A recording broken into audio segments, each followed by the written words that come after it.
Hello guys, welcome back to my channel স্বরূপা lifestyle. আজকে চলে এসেছি আবার একটা নতুন রান্না নিয়ে। তো বাইরের তো স্ন্যাক্স খেতে খুব ভালোই লাগে, সেই জন্য ভাবলাম ঘরে বানিয়ে ফেলি। তো দেখো, ময়দাটা আমি মেখে নিলাম, একটু নুন, একটু চিনি আর সাদা তেল দিয়ে ভালো করে ময়ান দিয়ে ময়দাটা মেখে নিয়ে আমি কিন্তু ঢাকা দিয়ে রেখে দিয়েছি প্রায় 10 মিনিটের জন্য। তো চলো এইদিকে এক সাইডে আমি পুরটা বানিয়ে নিই। আজকে বানাচ্ছি কিন্তু মোমো। তো দেখো, চিকেন মোমো বানানোর জন্য আমি এখানে দিয়ে দিয়েছি কিছুটা পরিমাণে পেঁয়াজ কুচি। পেঁয়াজটাকে একটু ভালো করে ভাজা করে নিচ্ছি। ভাজা করে নেওয়ার পরে কিন্তু আমি একে একে সব কিছু অ্যাড করব। তো তোমরা কারা কারা মোমো খেতে ভালোবাসো অবশ্যই কিন্তু কমেন্টে জানিও। আমরা তো সবাই ভালোবাসি, সেই জন্য একটু ঘরে বানিয়ে নিলাম। তো দেখতেই পাচ্ছ আমি দিয়ে দিয়েছি নুন, যাতে পেঁয়াজটা একটু নরম হয়ে যায়। তো দিয়ে আমি ভালো করে একটু নেড়ে চেড়ে নেওয়ার পরে দিয়ে দিচ্ছি চিকেন কিমাটা। চিকেন কিমা দিয়ে আবারও একটু নেড়ে চেড়ে নেব, যেহেতু চিকেন কিমা ঢাকা দিয়েই আমাকে ভালো করে কষিয়ে নিতে হবে, কেননা নইলে চিকেনটা কিন্তু ভালোভাবে সেদ্ধ হবে না। সেই জন্য দেখো, আমি চিকেন কিমাটাকে দিয়ে একটু নেড়ে চেড়ে ভালো করে পেঁয়াজটা নুনটা মিক্স করে নিয়ে আমি কিন্তু এটাকে ঢাকা দিয়েই ভালো করে ভাজবো।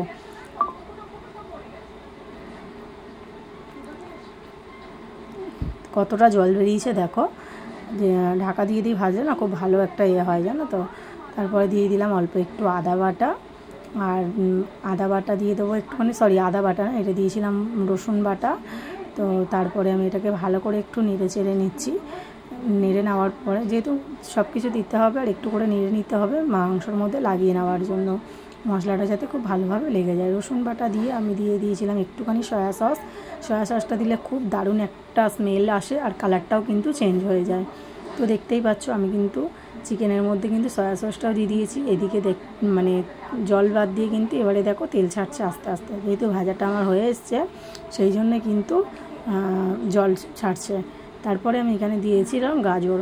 যেহেতু চিকেনটা কিন্তু এখনও তেমনভাবে সেদ্ধ হয়নি, আমি যেহেতু ঢেকে ঢেকে করব, ওই জন্য গাজর আর বিনসটা কিন্তু আমি খুব ভালোভাবে ছোট ছোট করে কেটে আমি এখন চিকেনের সাথে অ্যাড করলাম। এবারে দেবো আমি ঢাকা দিয়ে এটাকে ভাজবো। তো চলো ততক্ষণে আমি ময়দাটাকে ওইদিকে দেখি নিই। দেখো, খুলে দেখছি যে অনেকটা কিন্তু দেখো সফটই হয়েছে, আর চিনি যত গলবে তত কিন্তু ময়দাটা আরও সফট হয়ে যাবে। তো আমি লেচিগুলো ছোট ছোট কেটে নিয়েছি। কেটে নেওয়ার পরে আমি এগুলোকে বেলে নেব। তারপরে ওইদিকে আমি দেখব যে পুরটা কতটা কি হলো। এদিকে দেখো বেলে নিচ্ছি ছোট ছোট করে। আমার কিন্তু একদম চিকেনের পুরটা রেডি। এর মধ্যে ধনেপাতা কুচি আর কাঁচা লঙ্কা কুচি আমি অল্প একটু অ্যাড করলাম। তো দেখতেই পাচ্ছ কত সুন্দর লাগছে, দেখেও কিন্তু টেস্টি লাগছে আর খেতেও দারুণ হয়েছিল।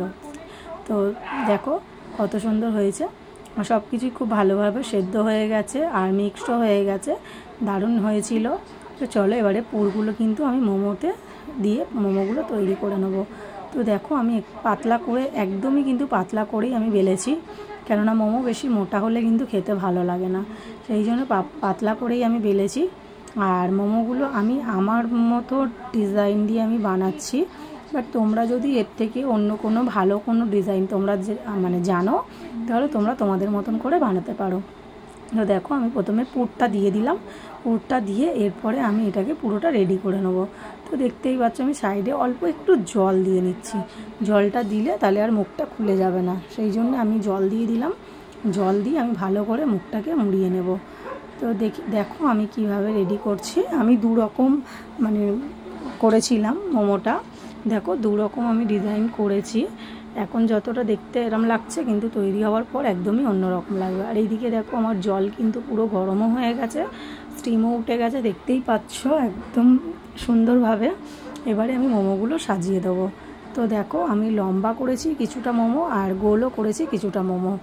তো এইরকমভাবে আমি সব কটা মোমো কিন্তু এখানটায় সাজিয়ে দেবো, যে কটা করেছি। আর আমি কিন্তু 2 ধাপে করেছিলাম, একবারে এতগুলো মোমো হয়নি। আর মোমো না বেশি করে দিলে আবার গায়ে লেগে যায়। তো দেখো এতটাই আমি পাতলা করেছিলাম মোমোর মানে ময়দাটা, সেই জন্য দেখো দেখাই যাচ্ছে। আর হয়ে যাওয়ার পরে না কালারটা দেখবে একদমই চেঞ্জ হয়ে যায় কিন্তু। তো দেখো খুব ভালোভাবে সাজিয়ে নিয়েছি, নিয়ে আমি এবার ঢাকা দিয়ে তৈরি করব।